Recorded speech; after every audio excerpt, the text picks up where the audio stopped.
Hello friends, मैं खुशबू Srivastava Chandra ITI के YouTube channel पर आप सभी का एक बार फिर से स्वागत करती हूँ। दोस्तों, आज हम लाए हैं आपके लिए मॉडल प्रश्न पत्र एम्प्लॉयबिलिटी स्किल, जो कि आपकी सभी ट्रेड्स के लिए मान्य है और ये फर्स्ट सेमेस्टर का एग्जाम पेपर है। जो ऐसे ही मॉडल्स पेपर हैं, ऐसे ही आपके एग्जाम होने वाले एग्जाम्स में पेपर्स क्वेश्चन आते हैं। तो चलिए दोस्तों, देखते हैं हमारे प्रश्न। हमारा पहला प्रश्न है, एक कंप्यूटर के 3 मुख्य भाग हैं, इनपुट यूनिट, आउटपुट यूनिट और।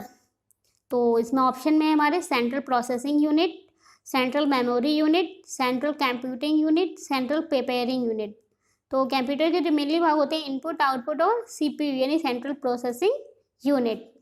हमारा अगला प्रश्न है, एक इंटीग्रेटेड यानी आईसी एक छोटा इलेक्ट्रॉनिक डिवाइस होता है जो डैश का बना होता है। सुचालक पदार्थ, कुचालक पदार्थ, अर्धचालक पदार्थ, उच्च सुचालक पदार्थ। तो जो आईसी होते हैं, इंटीग्रेटेड सर्किट्स होते हैं, वो सेमीकंडक्टर मटेरियल के बने होते हैं। हमारा अगला प्रश्न है, एक कंप्यूटर प्रोग्राम या सॉफ्टवेयर है जो कंप्यूटर में संचित सूचना को करप्ट करता है, उसे कहते हैं वायरस, स्कैनर, वैक्सीन, एंटीडोट। तो जो कंप्यूटर में सूचनाओं को करप्ट करता है उसे हम लोग वायरस कहते हैं। अगला प्रश्न है हमारा, 1 गीगाबाइट डैश के बराबर होता है 1024 बाइट, 1024 गुणे 1024 बाइट, 1024 गुणे 1024 गुणे 1024 गुणे बाइट, 1024 गुणे 1024 गुणे 1024 गुणे 1024 बाइट। तो 1 गीगाबाइट की बात की जा रही है, तो वो 1000 गुणे 24 गुणे 1024 बाइट के बराबर होता है। तो इसका सही जवाब है यहाँ पे सी। अगला प्रश्न है हमारा, मदरबोर्ड डैश का एक कंपोनेंट यानी घटक है, processor, computer chip, BIOS, transistor. तो जो मदरबोर्ड होते हैं वो एक प्रोसेसर का कंपोनेंट्स होते हैं। अगला प्रश्न है, कंप्यूटर को सही रूप से शट डाउन करने के लिए पावर स्विच को बंद कर दें, स्टार्ट पर क्लिक करें, फिर शट डाउन सेलेक्ट करें, स्टार्ट पर क्लिक करें, फिर रीसेट सेलेक्ट करें, सामान्यतः मॉनिटर को बंद कर दें। तो जो कंप्यूटर को शट डाउन करने का सही तरीका है, click on start and select shut down, यानी स्टार्ट बटन पर क्लिक करें फिर उससे शट डाउन सेलेक्ट करें। तो इसका सही जवाब है यहाँ पे बी। अगला प्रश्न देखते हैं। हमारा अगला प्रश्न है, अगर हम विंडो एनवायरनमेंट में कार्य कर रहे हैं तो स्क्रीन के बैकग्राउंड एरिया को कहते हैं desktop, desk view, front screen, screen view. तो अगर हम विंडो एनवायरनमेंट करते हैं तो उसे हम लोग डेस्कटॉप कहते हैं। तो सही जवाब है इसका ए। हमारा अगला प्रश्न है, ओएस कंप्यूटर का सामान्य मतलब डैश होता है, order of significance, operating system, open software, optical sensor. सभी लोग जानते हैं कि ओएस का फुल फॉर्म ऑपरेटिंग सिस्टम होता है, जो कि सामान्य है। अगला क्वेश्चन है हमारा, कंप्यूटर में फायरवॉल का प्रयोग डैश के लिए किया जाता है, सुरक्षा, ऑथेंटिकेशन, डाटा ट्रांसमिशन, मॉनिटरिंग। तो कंप्यूटर में जो फायरवॉल होता है उसका यूज़ हम लोग सिक्योरिटी के लिए करते हैं, यानी सुरक्षा के लिए। तो सही जवाब है यहाँ पे ए। अगला क्वेश्चन है हमारा, निम्न में से कौन सा पॉजिटिव प्रोनाउन है। अब यहाँ पे पोसेसिव या प्रोनाउन की बात की जा रही है। तो हमारा पोसेसिव प्रोनाउन में ऑप्शन है mine, he, us, they.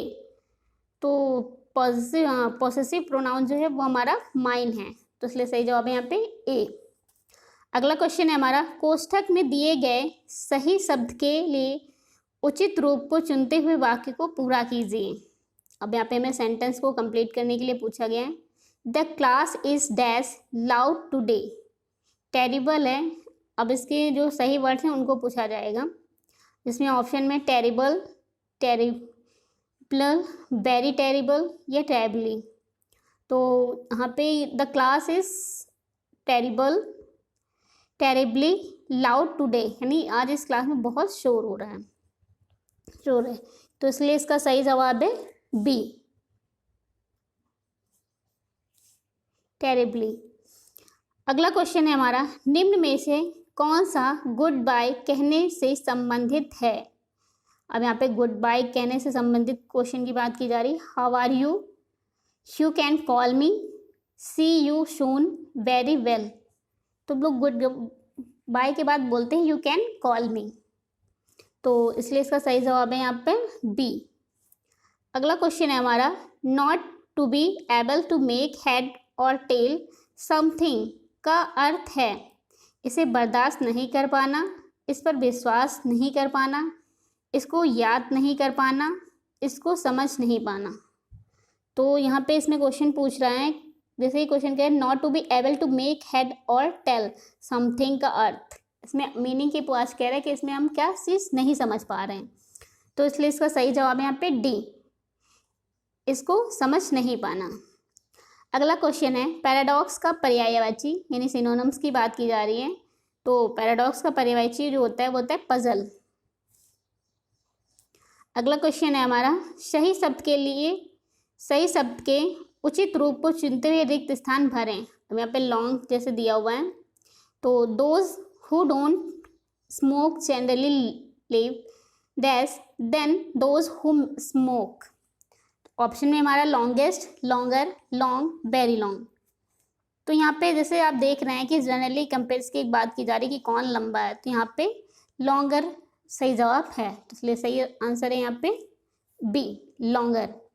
Those who don't smoke generally live longer then those who smoke. यहाँ पे कौन किससे क्या है उसकी बात की जा रही। देखते हैं हमारा अगला प्रश्न, सीबी का पूर्ण रूप है कैरिकुलम विटा, कैरिकुलम विट्रा, कैरिकुलम विटनेस और कैरिकुलम विट।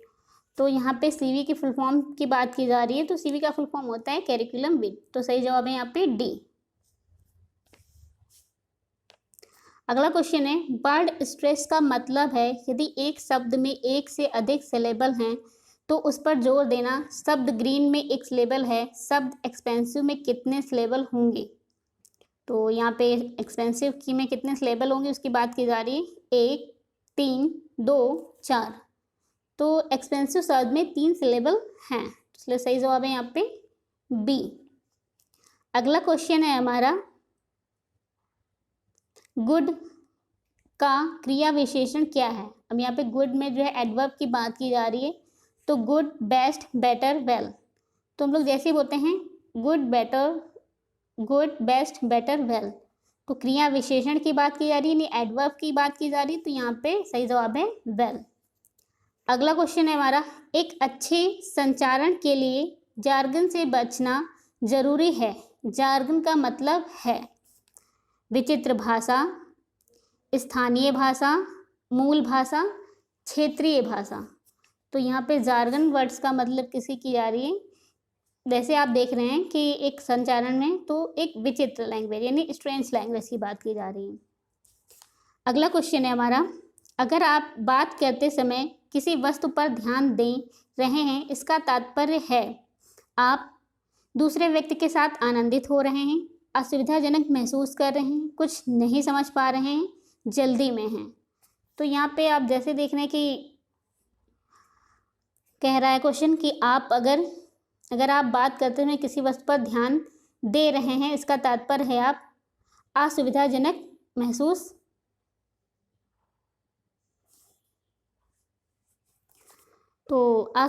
महसूस कर रहे हैं, तभी आप उसकी बात पर ध्यान दे पा रहे हैं। तो इसका सही जवाब है यहाँ पर बी।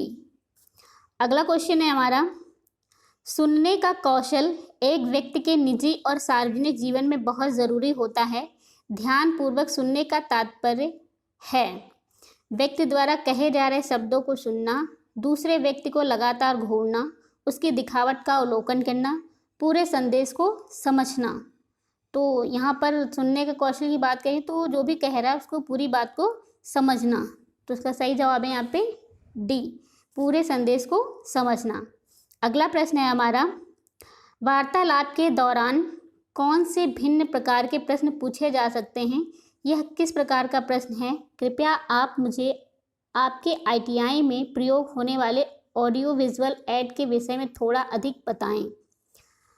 परीक्षण प्रश्न यानी प्रॉबिंग क्वेश्चंस, अग्र प्रश्न, लीडिंग क्वेश्चन, इको प्रश्न, इको क्वेश्चन, क्लोज्ड एंडेड प्रश्न। तो आपसे कह रहा है कि वो आप कुछ पूछने के लिए कह रहे हैं, तो आप एक टेस्ट के लिए कह रहे हैं, तो ये प्रॉबिंग क्वेश्चंस है। इसका सही जवाब है ए। देखते हैं हमारा अगला प्रश्न। हमारा प्रश्न है साक्षात्कार यानी इंटरव्यू के दौरान यहाँ पर कुछ करें और ना करें दिए हुए हैं, कौन सा एक ना करें की श्रेणी में आता है? उचित पहनावा, सकारात्मक व्यवहार अपनाना, सकारात्मक शुरू होने से कम साक्षात्कार शुरू होने से कम 15 मिनट पहले आना, अचानक वेतन के बारे में पूछना। तो इसमें कहा गया कौन सा एक ना करें की श्रेणी में आता है? तो अचानक वेतन के बारे में पूछना, इसे नहीं करना चाहिए। तो उसका सही जवाब है यहाँ पर डी। अगला क्वेश्चन है नैतिकता धारणा है लाभ और हानि की, वित्तीय और अवित्तीय की, क्रेता और विक्रेता की, सही और गलत की। तो नैतिकता जो है वो सही और गलत की धारणा शो करता है। अगला क्वेश्चन है हमारा निम्न में से कौन सा नॉन वर्बल संचारण का प्रकार है? अब नॉन वर्बल कम्युनिकेशन की बात की जा रही है। शारीरिक हाव भाव, दिखावट, आवाज़ की ध्वनि, टेलीफोन पर बात। तो जो फिजिकल एक्सप्रेशन होते हैं वो नॉन कम्युनिकेबल या नॉन वेरेबल कम्युनिकेशन में आते हैं, यानी शारीरिक हाव भाव। तो इसका सही जवाब है ए। तो दोस्तों फिलहाल इस वीडियो में इतना ही, मिलेंगे आपको नए वीडियोस के साथ। अगर आपने हमारे चैनल को अभी तक सब्सक्राइब नहीं किया है तो दोस्तों इसे सब्सक्राइब ज़रूर करें, और प्लेलिस्ट में जाकर बहुत से इंपॉर्टेंट वीडियो पड़े हैं जो आप देख सकते हैं। मिलते हैं दोस्तों अगले वीडियो में, तब तक के लिए धन्यवाद।